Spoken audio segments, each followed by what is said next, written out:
City. I came out here to link up with my beloved brother, DJ. And DJ is responsible for all this good footage y'all gonna be seeing in New York and all across the world, because this brother has taken time out, called me up, brought me out here, put me in a beautiful hotel. You know, I gotta say thank you for that, my brother. And he said we got to get these elders. So I was telling the brother yesterday that these elders should really be proud of brothers like you, because you don't see a lot of young men working with elders. This brother just been bringing me the elder, the elder, the elder. You know what I'm saying? House after house after house, working with the elders, keeping their information out there, and that is what's missing in the streets. We need the elders back out there to teach to our youth, to teach to our babies, and I think you are doing that, brother TJ. I commend you and your board, my brother. With that, I bring my brother Sutek to introduce the family. Peace and Black Power, family. This is your brother Sutek. I think we're just going to have to change your name to TJ. All weekend.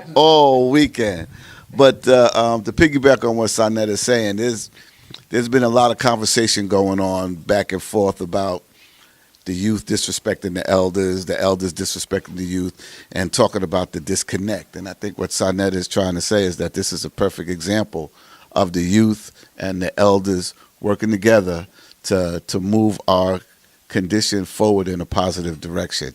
And saying you need to be applauded for that. We're here in Atlanta, as the brother said, with an economic development cooperative, goes by the name of UsLiftingUs. All right, and they're down here doing some very, very positive work. And I want to pass the mic around so that they can introduce themselves. And one of the brothers is going to give you an idea of what UsLiftingUs is about. Greetings, family. My name is Brother Kimbizi. I serve on the board of directors for UsLiftingUs. Greetings, family, and I'm Hekima Kenyama, and I'm also one of the board members and an elder advisor. This is Brother DJ Jordan. I also sit on the board of directors of UsLiftingUs. Greetings, family. My name is Shinyeri Kenyama. I also serve as a board member for UsLiftingUs as vice president. Beautiful name. Thank you. Thank you.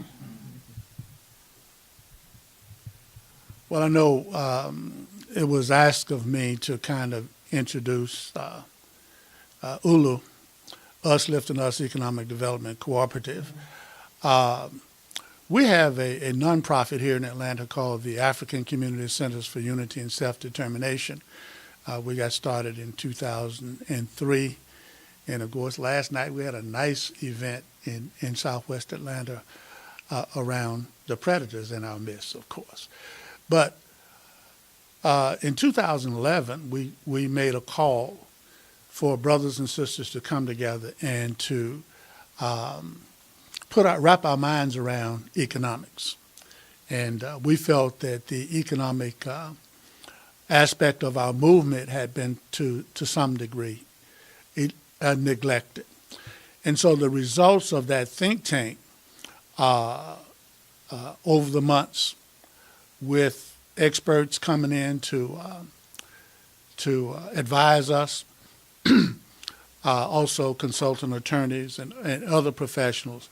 In 2012, we incorporated, and then in 2013, we dissolved that initial corporation and formed as an LLC, as we are now. In other words, the institution is UsLiftingUs Economic Development Cooperative, LLC.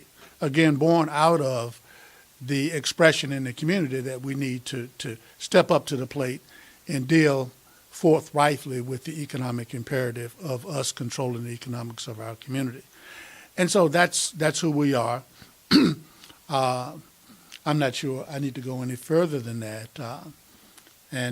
But our mission, our aim is very simple. It is to control the economic life of our own community. And we feel that if we don't establish institutions that are focused on that, and that we ultimately are successful in controlling the economics of our community, then everything else that we think about and we do or attempt to do is suspect.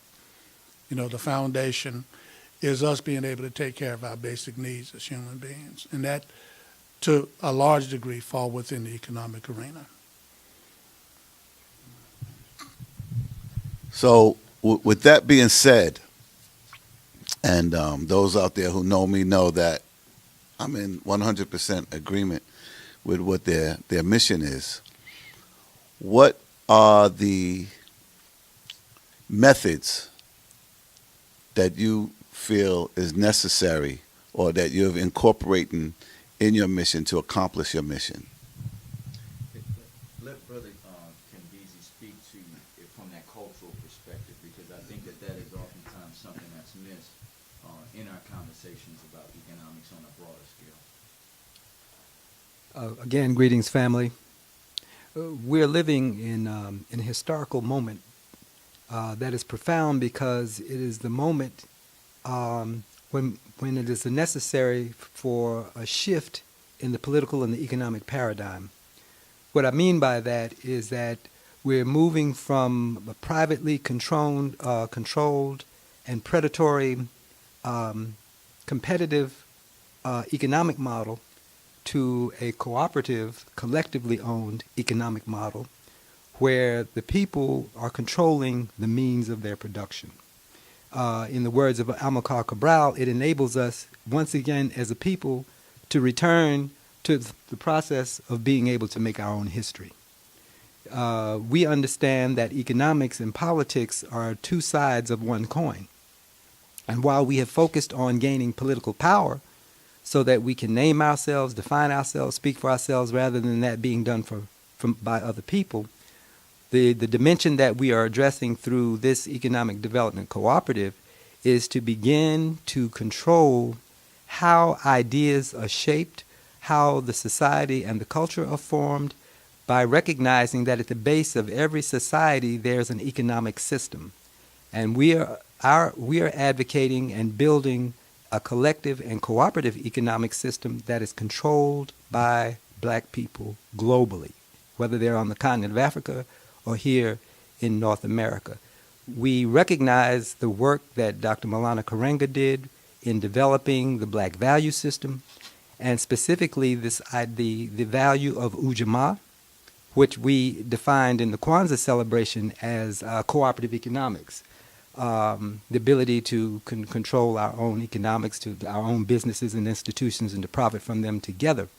This puts more flesh on those bones, in that not only are we designing our own businesses, but we are building a large-scale cooperative model that is also the seed, if you will, the germ seed for a cooperative economy. And what I mean by that is, when you have an economy, Ujamaa, as we understand it, from the work that Mwalimu Julius Nyerere did, is familyhood at its root. And so what we say is familyhood that creates an economy. We are looking at the relationships of how our people are interacting one with another. Under capitalism, we're forced to objectify people. We objectify the women. We objectify the children. Everybody gets reduced to a dollar sign. Everybody's value is determined on how much money they got in their wallet, or how much money they think they can get out of their wallet. And we have lost sight of the intrinsic worth and value of people simply because they are created in the image and likeness of God. So we are trying to get back to our roots and build an economic system that values people for their God-given and human value, and begin to trade with each other and honor that value as we interact with each other, handling economic affairs. You know, Dr. Amos Wilson told us in the Blueprint for Black Power that all economic systems are based on social relationships between people, right? How groups of people come together to decide how do they meet their individual as well as their collective needs as a group or race. And so, unfortunately, what we've been kind of pigeonholed into as people of African descent in this country is to attempt to do business according to someone else's value system, someone else's cultural construct. And so what happens is, when we participate in the very system that Brother Sutek and Baba Kimbizi laid out, a very predatory form of capitalism, it winds up destroying the very fabric of our communities. And so we no longer have these positive, holistic relationships to one another. And just like Baba Kimbizi said, we wind up getting reduced to dollar signs, completely objectified. And so UsLiftingUs, in the work that we do, is really about the business of reversing that. We're not interested in having people outside of our race family practice our form of social relationships, but ULU is advocating that we internally as a race family understand the fundamental need to create a cooperative economy that does not cause us to compete against one another. We can get a lot more done by cooperating, you see, than we ever could competing against each other. So this is a call for us to re-socialize ourselves internally as a race family under the banner of cooperative economics.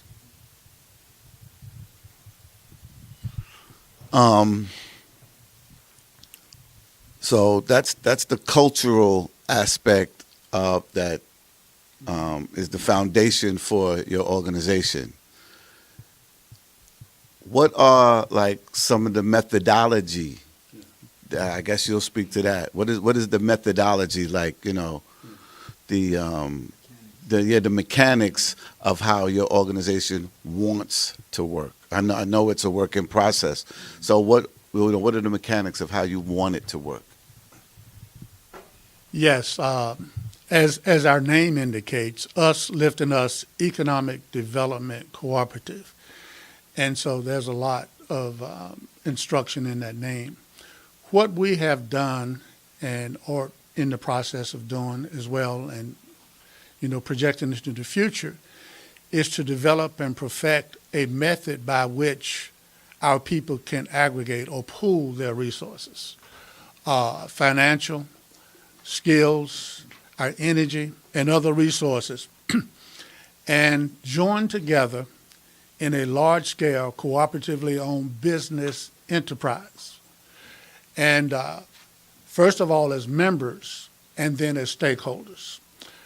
So the idea is that we would aggregate our resources, invest in businesses in our local communities, for-profit enterprises, and that we would expand, duplicate, build, expand towards a goal of arriving at a point at which it became obvious to us and obvious to anyone else in the world that the area that we define as the black community, that we economically control that, we own that, and that's our turf.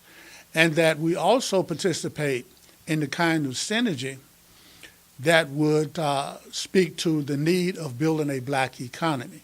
We feel that it's not just enough to focus on entrepreneurship and black business ownership and the support of that.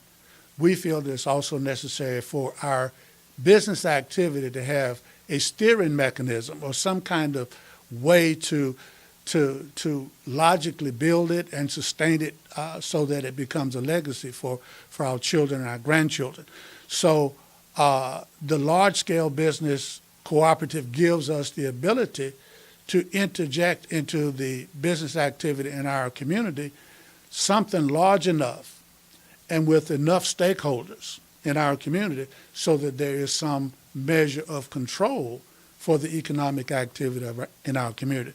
We feel that just focusing on entrepreneurship and black business ownership, regardless of how big we build it in terms of that activity, if there wasn't some synergy that we could control, some steering mechanism, some rudder to that, then everything else would simply flow back to the larger economy, and we may not benefit to the extent that we could if that controlling aspect is there.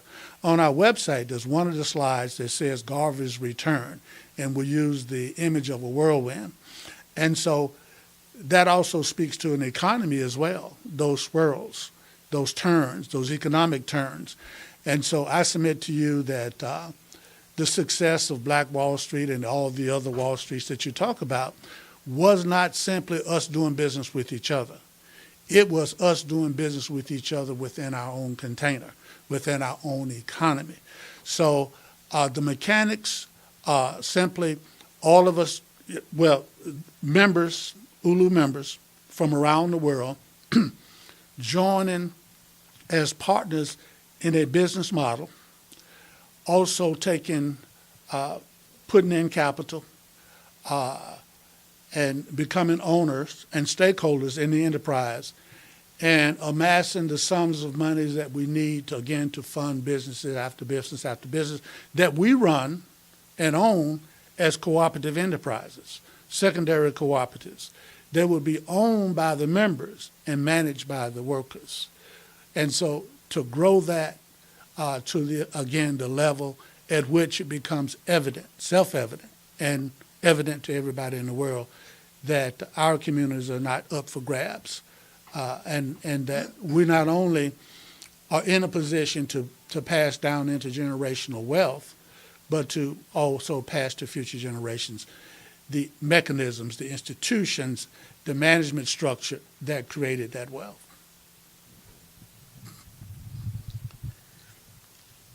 Off camera, you had asked me how my program was going, and I spoke to you, and I told you I got a good response from it, but it's going to require more education on the part of the people.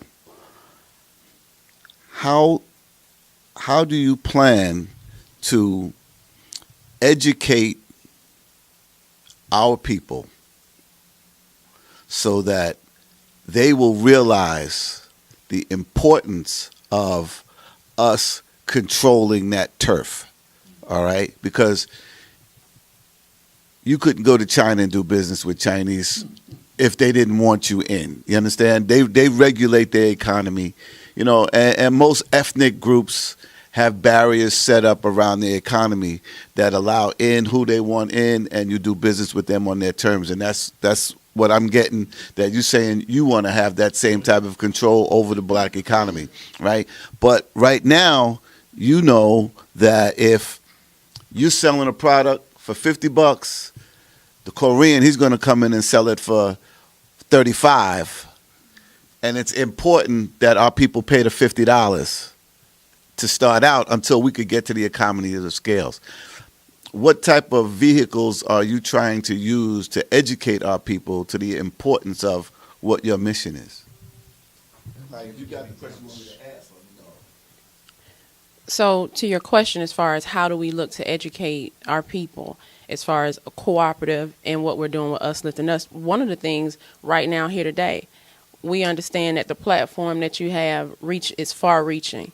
So interviews like this, also recordings, lectures, as far as the ULU community, which is on our website. Once you become a member, we educate our family internally.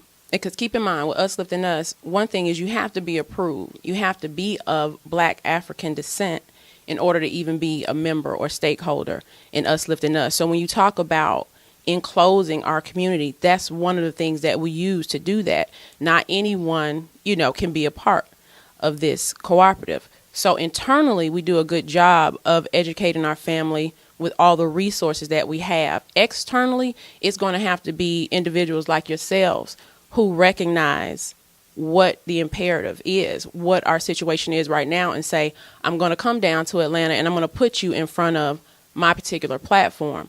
We do a lot of one-on-one talking with individuals before they actually enter the co-op.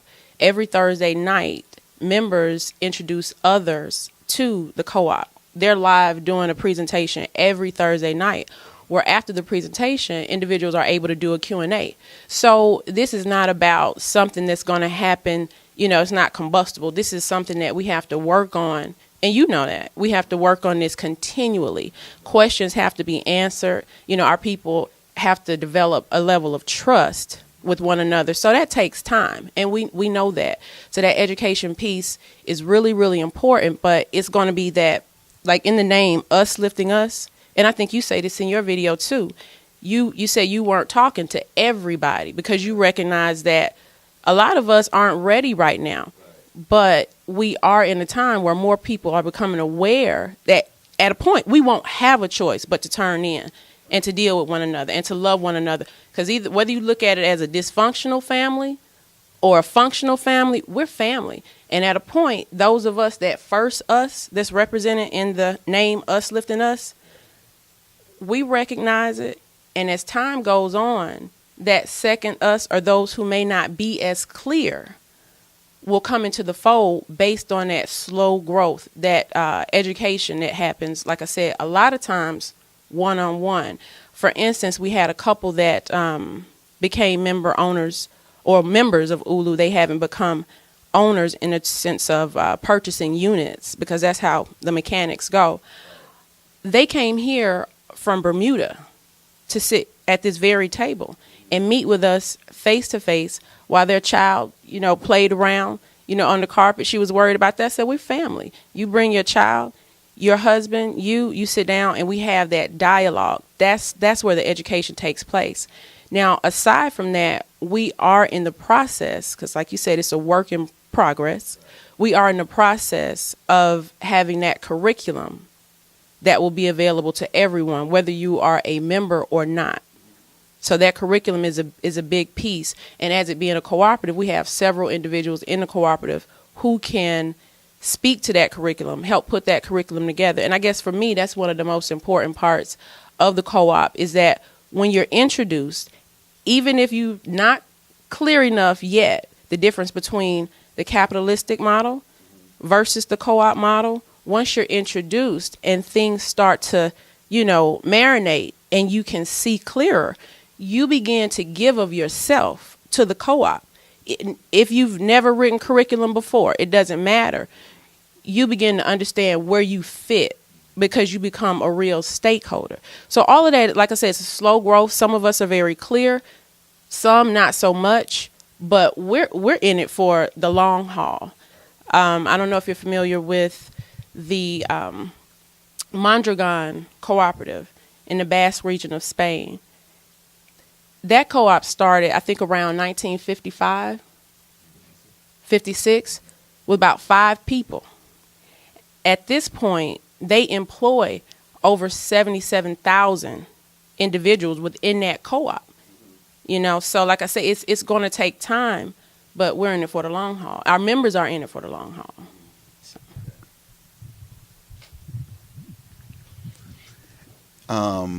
In Dr. Claude Anderson's book, Powernomics, he speaks of a time when it's too late. We spoke about this last night. Under his estimation, I think the book came out in like 2001, 2005. Anyway, he said 2012, after that, black people will be a permanent underclass in this country. Right? So with that concept of it being, there will come a time when it will be too late. How are you moving forward to address that situation? Like, express your sense of urgency in what it is you're trying to accomplish, and like not necessarily a timeline, but in the next 5, 10, 15 years, like what is your plans to try to have implemented in that time frame? That's a great question, and like we spoke about last night, we have really taken the time to sift through almost every single definitive work on black economics that we could find. So Dr. Claude Anderson is an essential part of what we do in terms of Powernomics.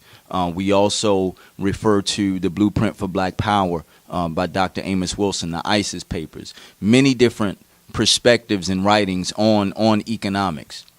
But to your point about the statement that Dr. Claude Anderson made about the permanent underclass, we recognize the need now to be in a position to offer our people something tangible.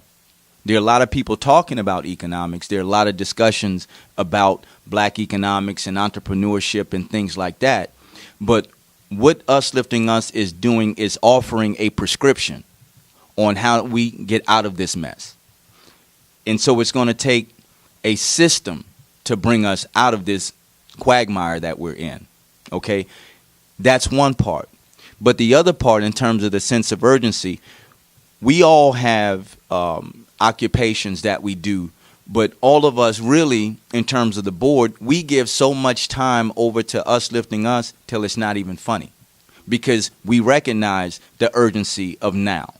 To begin that process, like Sister Shanieri said, of educating our people on why it is important to be a part of a tangible process that liberates them economically. So to your point, the time is of the essence, right? And so I think one of the highest honors that we can pay to our ancestors and elders is to codify their work in institutions and organizations that live for multiple generations. So is there a need for Ulu to write a book? Eventually, but we want to write history where we again codify all of the works that have been written into an institution and organization that even if our children don't ever read the ISIS papers, right, they get it within their reality, how they circumnavigate this world exactly. And so they express it with every fiber of their being, right? And so that's really a part of the vision of Ulu, because it's almost like, and I was telling Brother Sanetta this last night, you know, when you're playing baseball and the coach tells you that you got to get in front of that line drive. You can't stop a line drive from the side, right? You got to get in front of it. In predatory capitalism, racism, white supremacy is really driving our people towards a solution. And we believe that the solution is us lifting us. We just have to be in position in front of our people with the glove open. They're coming because they really don't have a choice, to your point. You see? And as long as we're in position with a clear plan and process, we believe that we will win this economic situation. Just to add to that briefly, you spoke of Dr. Claude Anderson and his warnings, so to speak, of us becoming a permanent underclass in this system.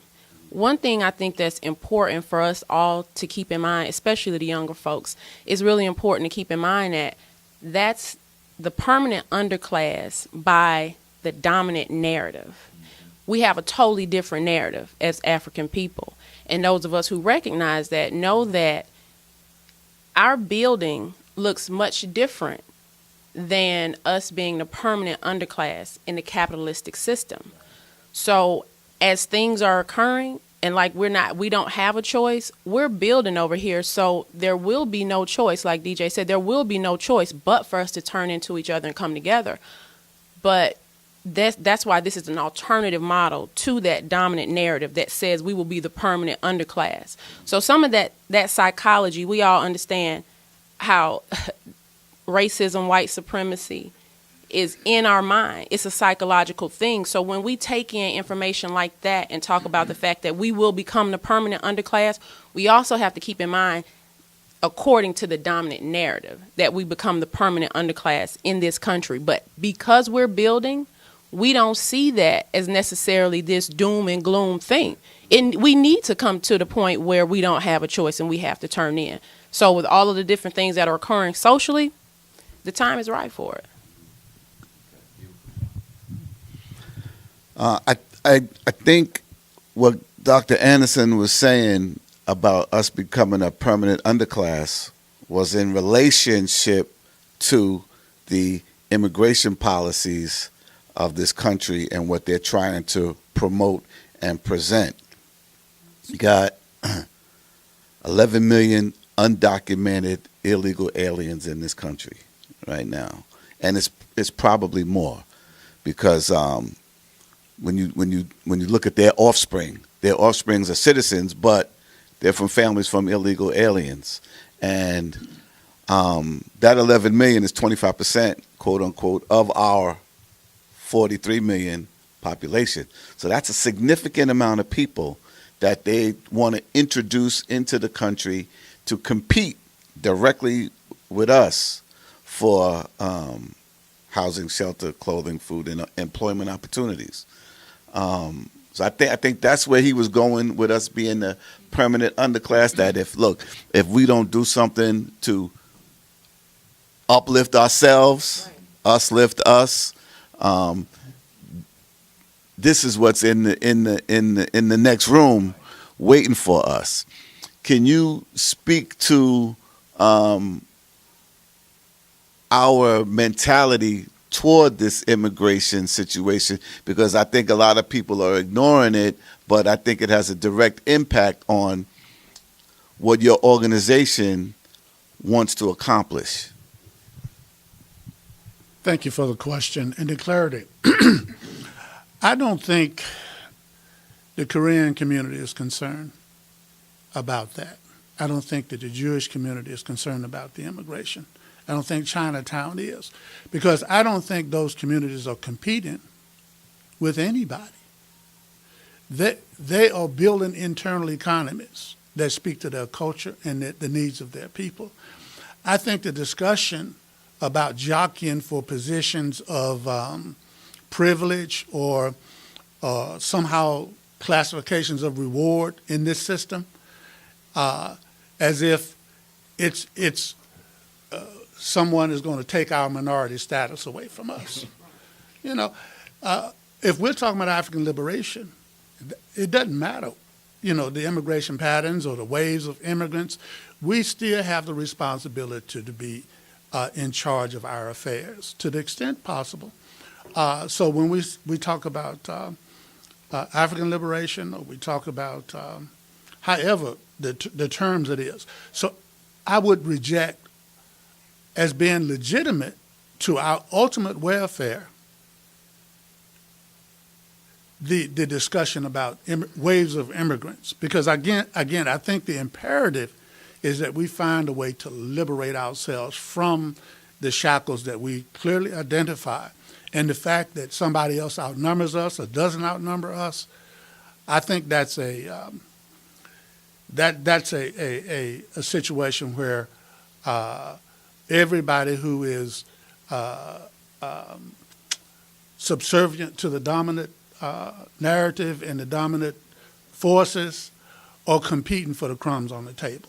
We're not competing. We feel that our model is a model of African liberation, ultimately. So I would respond to it in that way. And also, just to piggyback on what Baba Hakima was saying, if you think about an economy, it is a system that allows people to manufacture, distribute goods and services, so that whatever the dominant culture is doing. But if they want to containerize our community to certain spaces, that's okay. Because inside of that space, we still have the means to create an economy.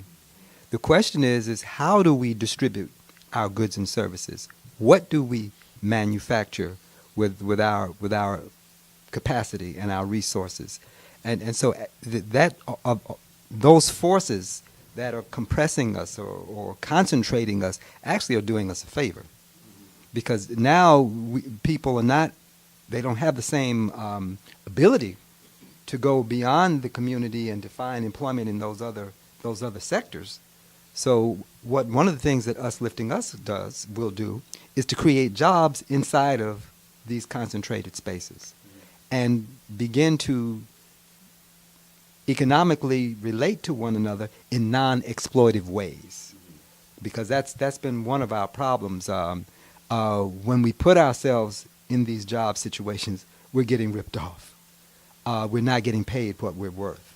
But as we create, and that's back to Shay's point in terms of Mondragon, they started in a depressed community that had very limited resources. But in trading amongst themselves, they were able to build themselves up to an economy that generated, $24 billion, and is the 7th largest economy in Europe.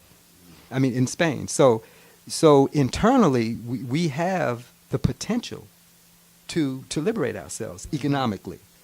It's just a matter of shifting our focus and our perspective on, we're not woe is me, but we are this vast reservoir of wealth.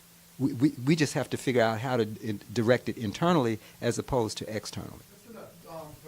Yeah, that's a great question, Brother Reggie. And for us, in terms of ULU, it's not an either or. It's both and. There are several things that we have to do should do and are doing.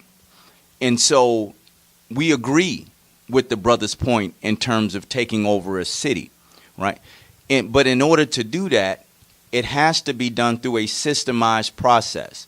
And so ULU, while we are building a cooperative, that's just one aspect of what we do. Just like Baba Kimbizi said, our ultimate goal is to build a cooperative economy so that we are no longer competing against anyone. That is beyond just taking control of a city. In other words, this has global ramifications where you have people, billions of people of African descent all over the world sharing in the work and responsibility of building and maintaining a cooperative economy. Okay, that's extremely important for us to understand. The other point in terms of discrimination laws, this is one of the things that we were faced with from the onset when we began to build out this process. ULU, or UsLiftingUs, is a for-profit business enterprise. No. Yeah, it grew out of a nonprofit. So it is a for-profit limited liability company that allows us the ability to decide who comes in and who doesn't. Because under our previous classification, we could not do that. And so a part of the mission of UsLiftingUs, just like Baba Hakima said, is to reinvigorate particular aspects or certain aspects of the Garvey movement. And we know that that was one of the largest organizations that we've ever created on this soil, in this space. And so a part of our mission is to continue the Honorable Marcus Mosiah Garvey's work and legacy in the 21st century under a cooperative umbrella.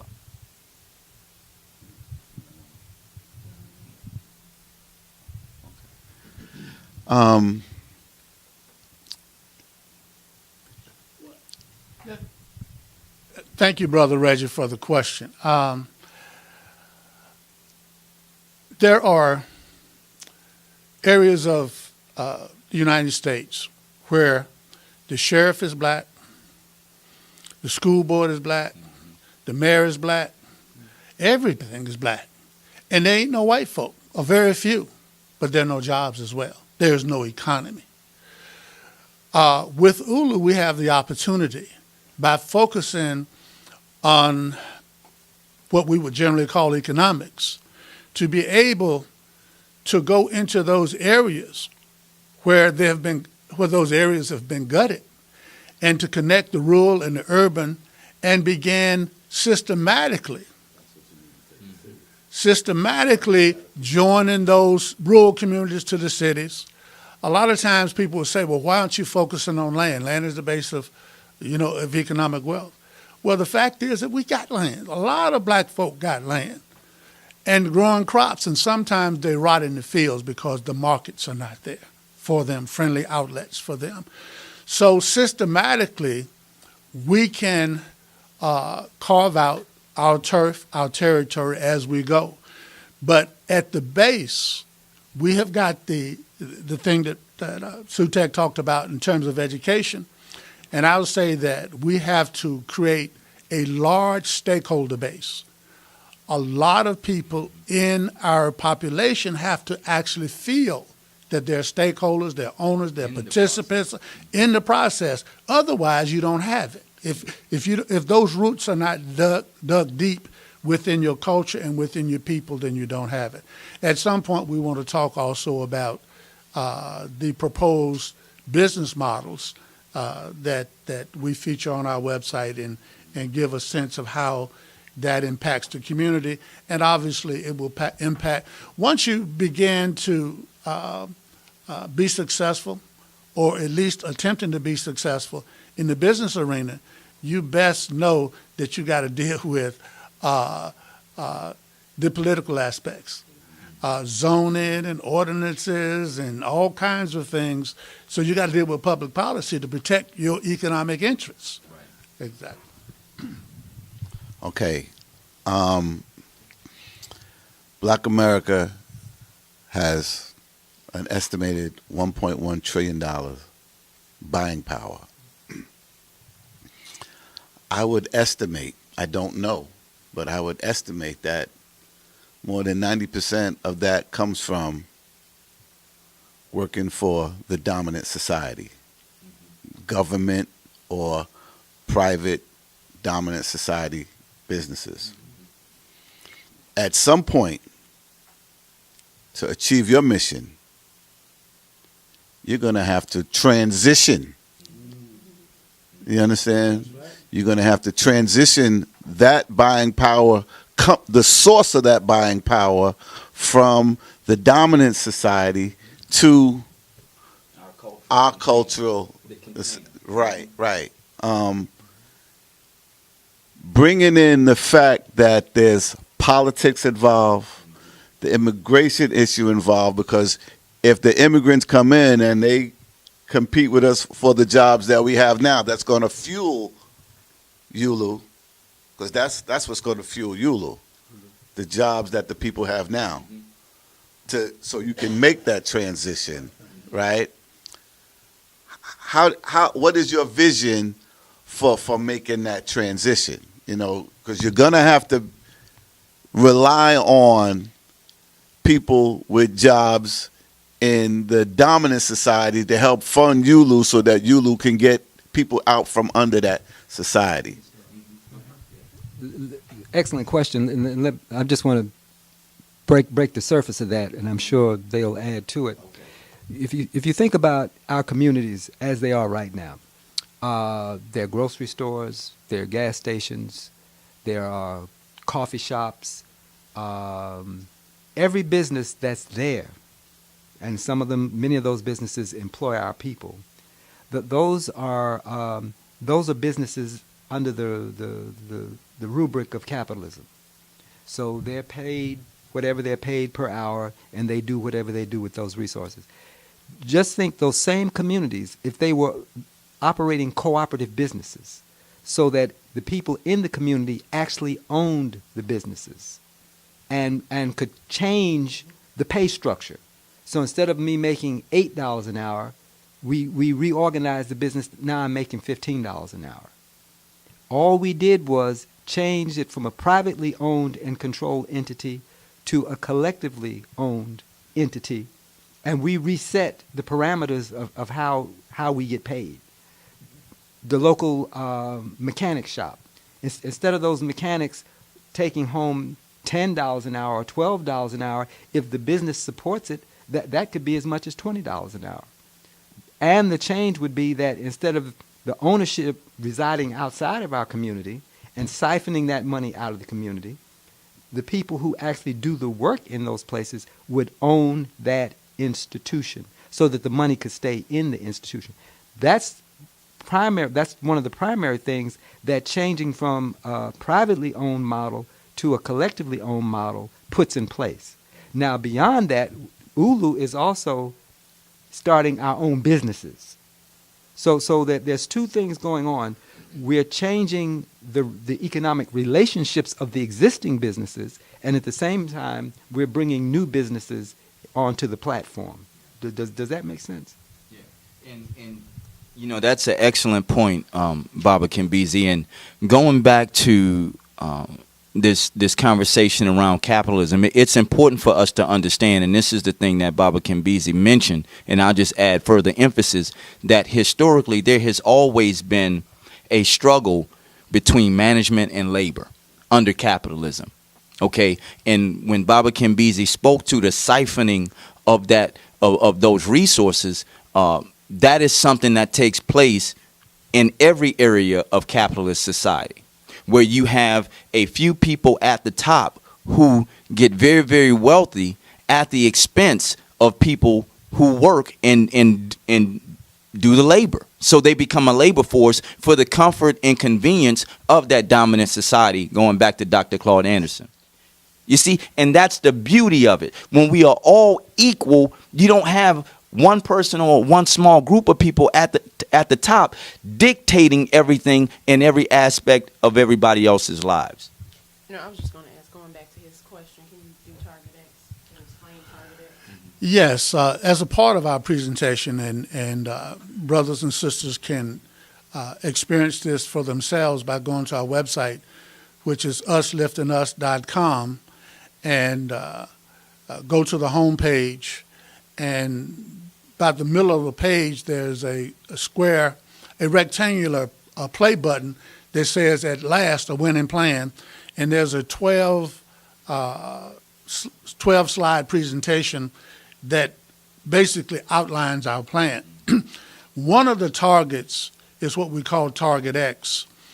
And over the coming years, we can't know how many years, let's say 7, 10, 12 years, 15 years, with our business base, and they are businesses, and we've got to realize they're cooperative organized businesses, but they're businesses that compete very favorably in the environment. And so with the success of our businesses in this country and throughout the world, we want to get to a place where we capture and redirect a minimum of 0.5% of that more than $1 trillion that flows through our fingers. 0.5% would put us at $5 billion a year in gross dollar of business. And we say that with a 1% net profit after all expenses, at that point we would be able to return to our members $50 million a year in terms of a direct return, of what people normally would call a dividend. And so by building businesses, expanding those into every industry, and in the aggregate being able to at least reach that goal. Now that's a meager amount, 0.5% of $1 trillion. But if we were successful, and we feel that we will be, just at that level, we would become the largest business enterprise in America. And that's not saying a lot. $5 billion a year is not a lot. But at least that puts us on the path. And so the goal is, we have an acronym called DAM, Decisive Action with Money.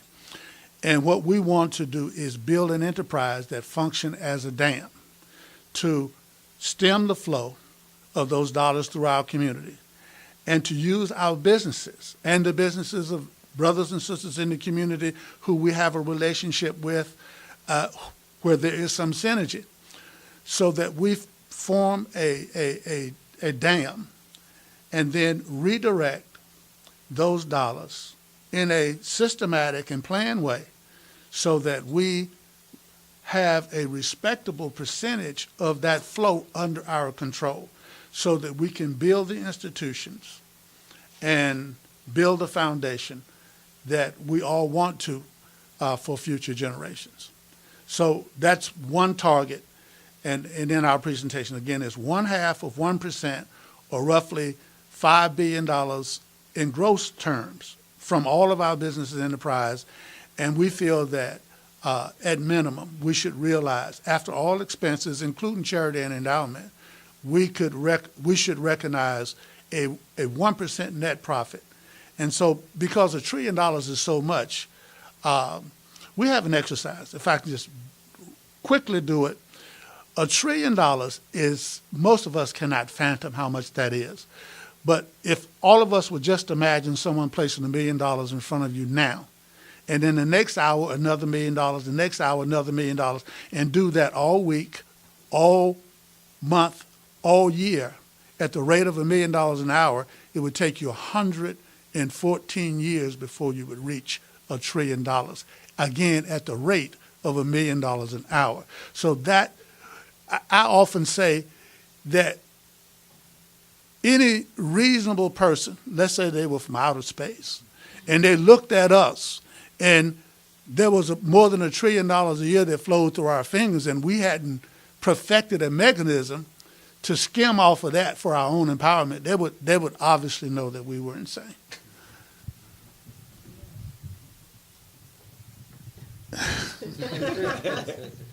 I just laugh because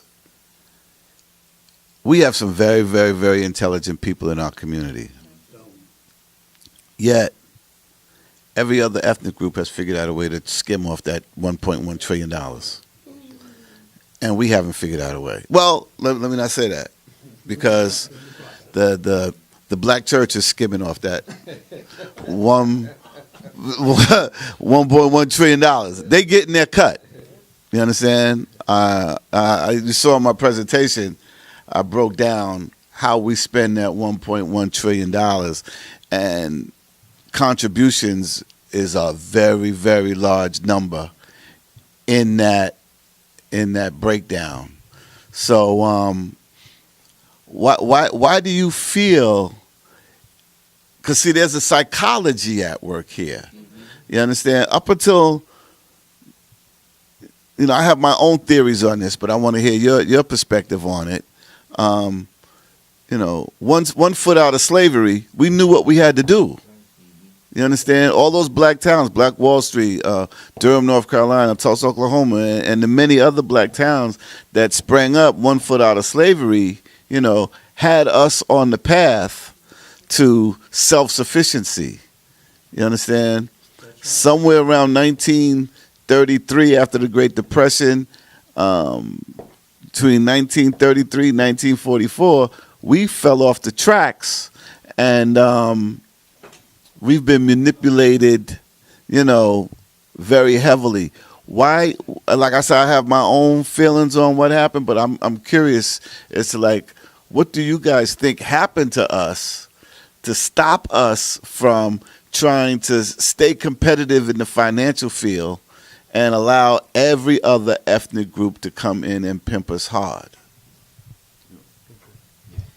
Well, I know, the board is chomping at the bit, almost fighting like bulldogs at a stake, to answer that question and to share our perspective, because these are things that we talk about all the time, as we strengthen our process, right? And we can never have these conversations without the 800-pound gorilla not showing up in the room. And the 800-pound gorilla is integration. Okay? And in terms of your analysis, integration became the process by which the black community got off the rails. And we have yet to recover from that, because Ulu takes the time to really explain how your culture really drives your economics, right? Because culture is really the basis of everything that you do. You know what I mean? Yeah. So without culture, there's really no need for us to even desire to live amongst one another. We have to have something of commonality that draws us together, and culture does that, right? And so what integration represented was an alien value system being imposed on the psyche or the mind of black people that said, hey, prior to, just like you said, 1 step or 1 foot out of slavery, we were already doing for self. But in the advent of integration, the dominant narrative said, you no longer have to do for self. We got you. But we got you according to our cultural value system. So in other words, we're going to take you completely out of yourself, and you're going to become melanated versions of who we are based on your internal social arrangements and relationships with each other. So what we are acting out now, we are actually relating to each other as if we are white people. And we wonder why, existing in a system of racism and white supremacy, we're not getting anywhere. You cannot relate internally based on the basis of your oppressor and move 1 inch toward liberation. They're two contradictory things. You see, so what Ulu addresses from the onset, because this is why, again, we value people's opinion, their perspectives, and their unique way of thinking about economics, right? So we're not opposed to anything that people come up with. We know that that is extremely important to help strengthen this process. So as you ask the question, the reason why we reach out to this microphone so quickly is because we have done the work. You see, not only in conversations, but putting in constructs and models to help us achieve the goal. And to add to that, Malcolm said that we were African descended people. He said black folks were catching hell not because we were AME or Methodist or elk or mason, black folks were catching hell because we were black. And he went on to say that we had to see and understand ourselves as African descended people. So what we have been witnessing over the last 100 years is the social engineering. And when Malcolm said to communities that we're African descended people, our response was, man, I ain't left nothing in Africa. And Malcolm's rejoinder was, why you left your mind in Africa.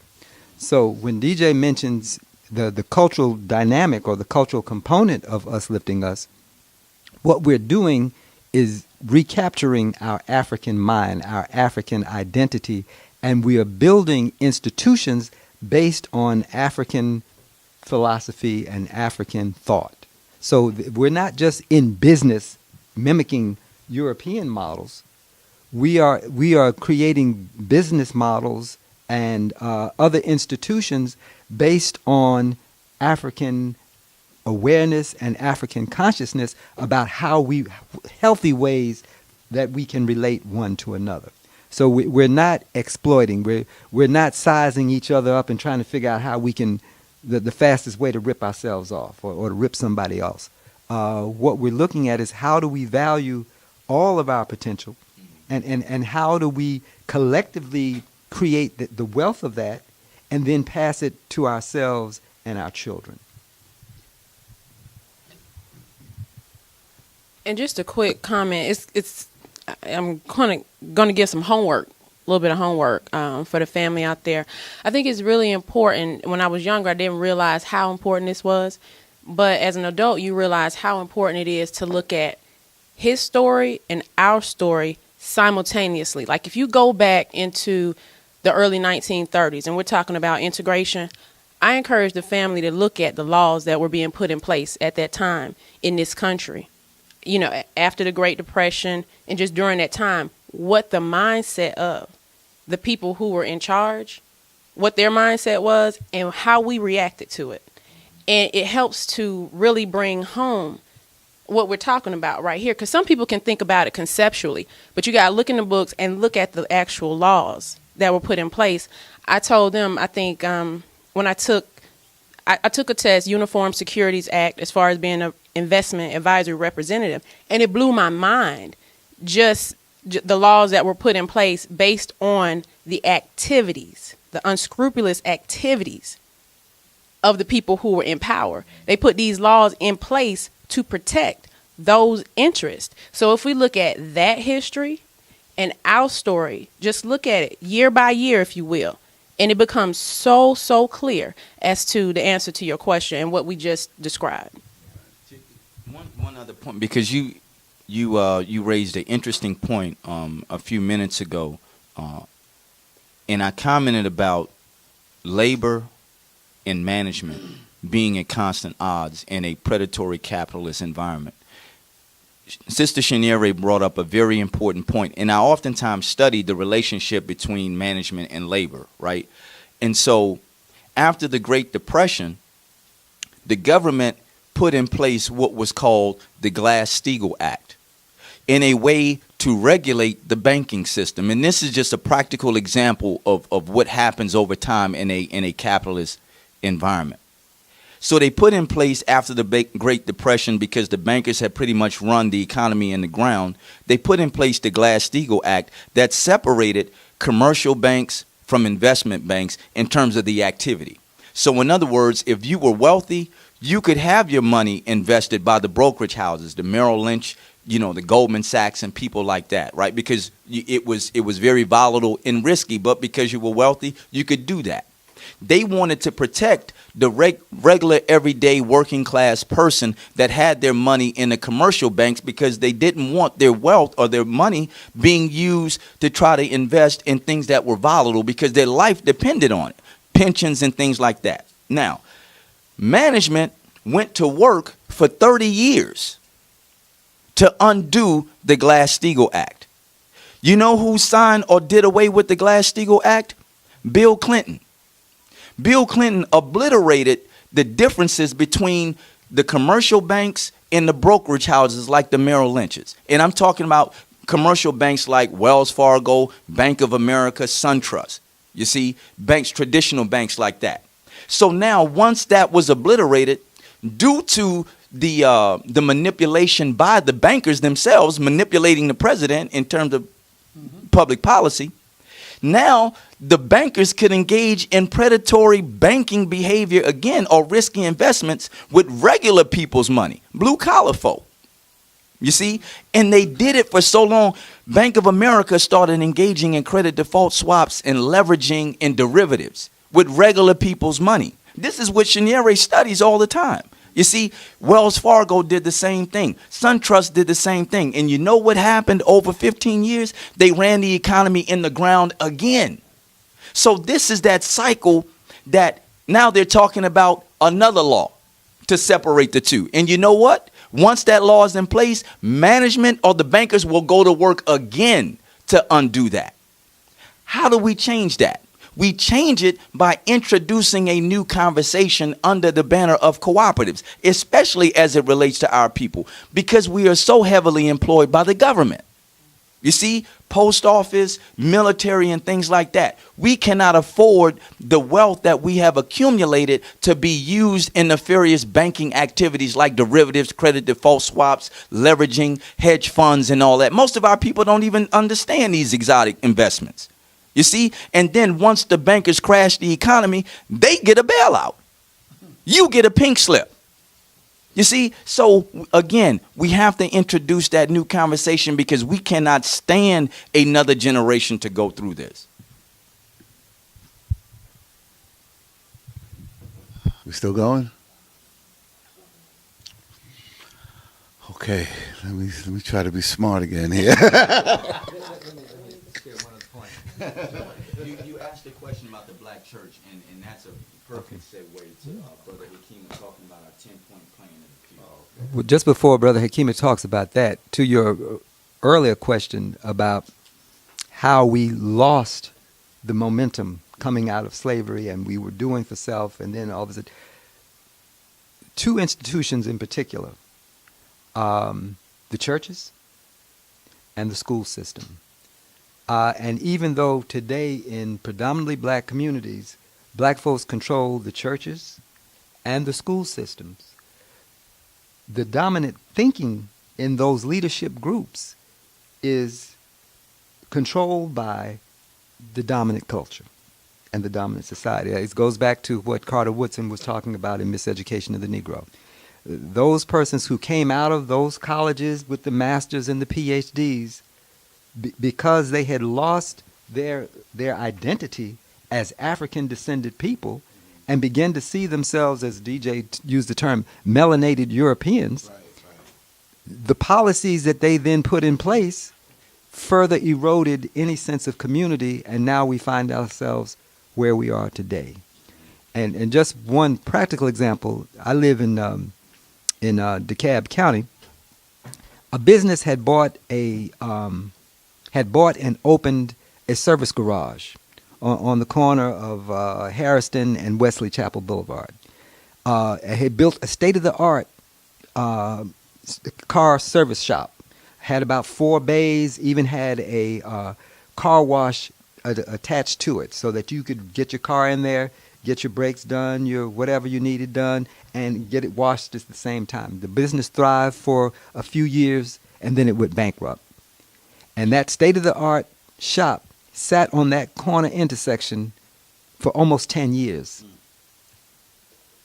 Just the eyesore on the community. Now, keep in mind, we have black elected officials. We have 2 mega churches within spitting distance of this location. And in that 10-year span, no one had the idea to reopen that garage as a cooperative. We could have put those same mechanics back in there, owning the institution. Everyone in the community could have had ownership in the garage because we all have cars. We all have to get them maintained. And we could have worked out a preventive maintenance schedule where everybody could have come through there, got their car service on the regular. The mechanics would have had pay. We would have gotten our car service. The business would have thrived. It would have kept those dollars circulating in the community. But because we lack the consciousness that we are African-descended people, all we do, we sitting around waiting, who can we entice to come in and start a business. So who came in? Quick Trip. Put up a gas station. To further to DJ's comment and your reiterating of it about us being melanated white people, I always say our best talent is working for our enemies. You know, and the truth of the matter is that you're loyal to who pays you. Absolutely. So you know, we have to be able to hire people. We have to be able to pay our people, because like you're saying, they're going to these schools, they're graduating with these MBAs and all of that, and they go to work for, you know, our enemy. I don't like to call them, I like to call our competitors, and they do their bidding. So, you know, a situation like you're saying with the garage, you know, that's in our best interest. It's not in the best interest of the people who our minds, who could, listen, we got people out there who could say, you know what, I'm going to start a cooperative. All it is I need to go around to the people in the community, give them a proposal, they sign in, they put $100 in, we could buy the property. You understand? And do it. And have a document that everybody's involved in, and boom, we own it. And what you're saying could come to fruition like that. You understand? But, you know, the people with that mental capacity work for somebody else. So we gotta, you know, with ULU, with my organization, and other organizations like ours, you know, I think the first thing we need to do, and I put up a video a couple of days ago, calling for all our organizations to come together. You know what I'm saying? And have a dialogue, like we're sitting here now, like we were doing earlier. You know, because I think this transition is going to start with the economic development companies. You know, it's got to start with us, and then everything else will come on board. But I want you to speak about that black church issue that DJ was talking about. Well, when you brought up the churches, of course, it immediately we thought about one of our documents. As a matter of fact, our leading document. When you go to our website, again, UsLiftingUs.com, the first thing you see is the ULU 10-point appeal and plan. And what that 10-point appeal and plan does and is lay out the foundational thinking and the platform from which we are building this alternative economy. To explain ULU, there are many facets to it, but the 10-point appeal and plan puts on one page our mission, our idea, and to some extent, our method. We think that it's imperative that we develop an exact method for how we take control of the economics of our community. And that 10-point appeal and plan lays that out. The second point on that, well, the first point is that as African people, we take full responsibility for the economic destiny of our communities and our nations. And if we don't have the intent to take responsibility for our economic destiny, then it's not going to happen. Now, luckily and fortunately, there are a significant number of us who are ready to step up to the plate. They just need a plan. And so the second part of that 10-point plan asks that as individuals and institutions, we join together in a large-scale cooperatively owned business enterprise to pool our resources. But we go further in that clause, in that second point.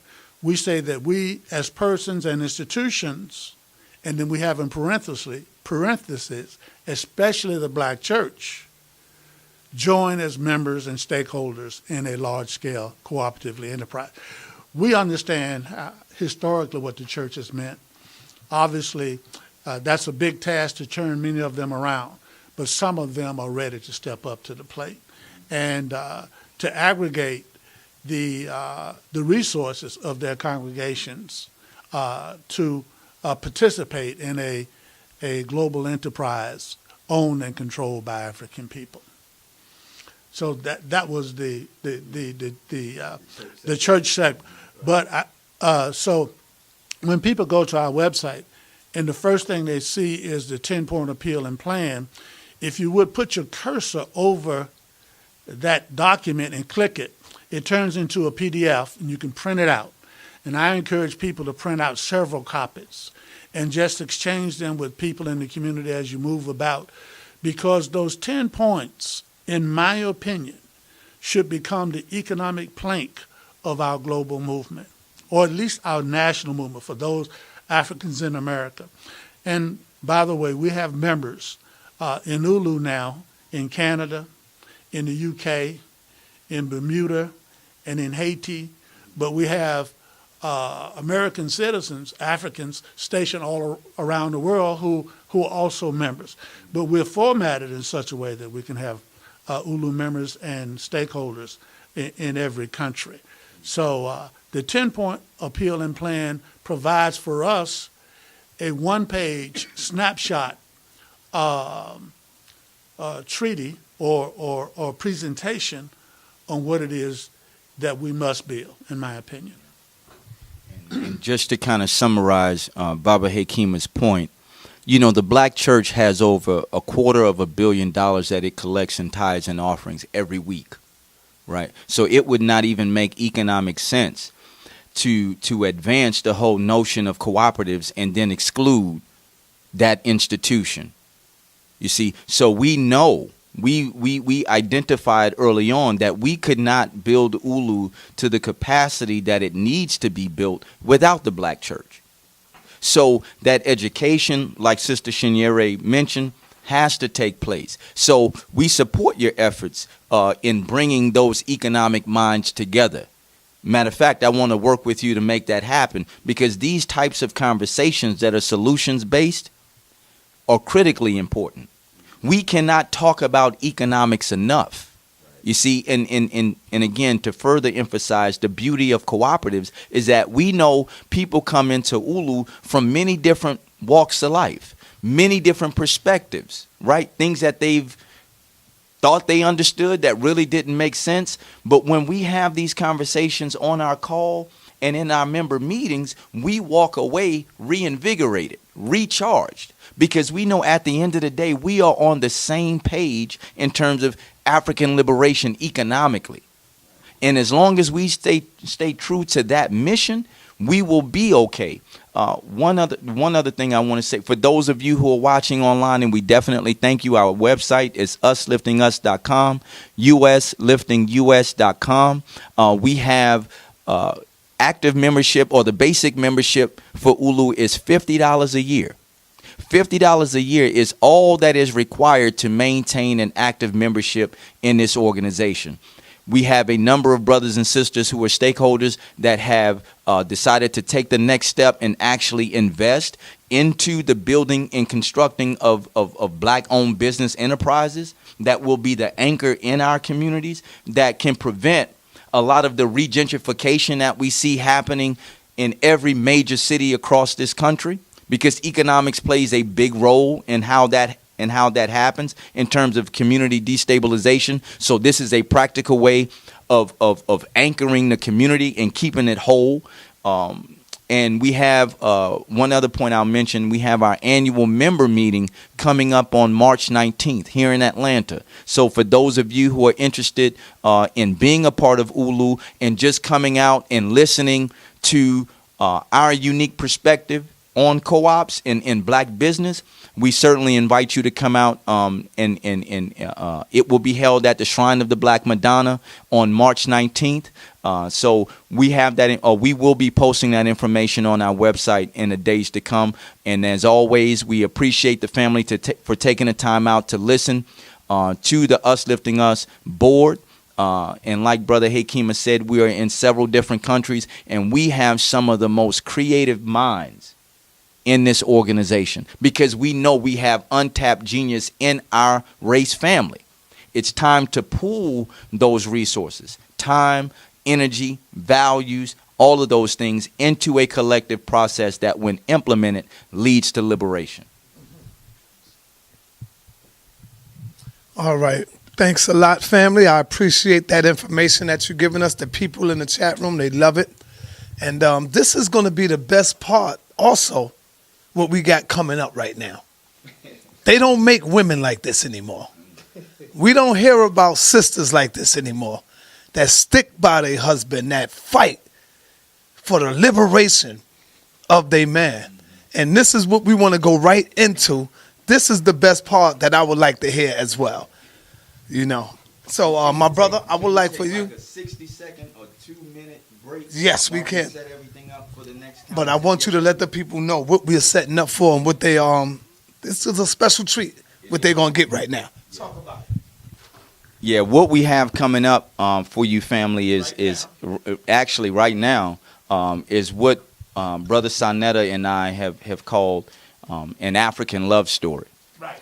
And for those of you who are, connected to other people online via social media, I would just simply encourage you to get them to view this live stream. It will eventually be uploaded on YouTube, but this particular story is something that is so phenomenal. I really want as many people as we can to hear it live, right. Because it's something that once you hear it, you're going to talk about it with your family and in your community.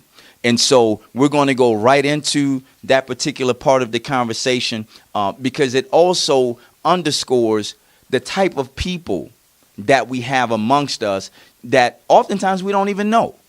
We have heroes and sheroes in our midst every day, and because they're so humble and they just go about the work and live a quiet life on behalf of their people. Oftentimes these people are not even acknowledged, but they are literally walking history books because they have made history themselves in the work of African liberation. So we have, brothers and sisters, we're going to have this conversation with Baba Hekima Kenyama and his lovely wife, Mama Tamu Kenyama. They're going to give us the history of their involvement in the work to liberate our people. And this will be a phenomenal story, especially for the sisters. Because like Brother Sanetta and I said, they just don't make them like this queen no more.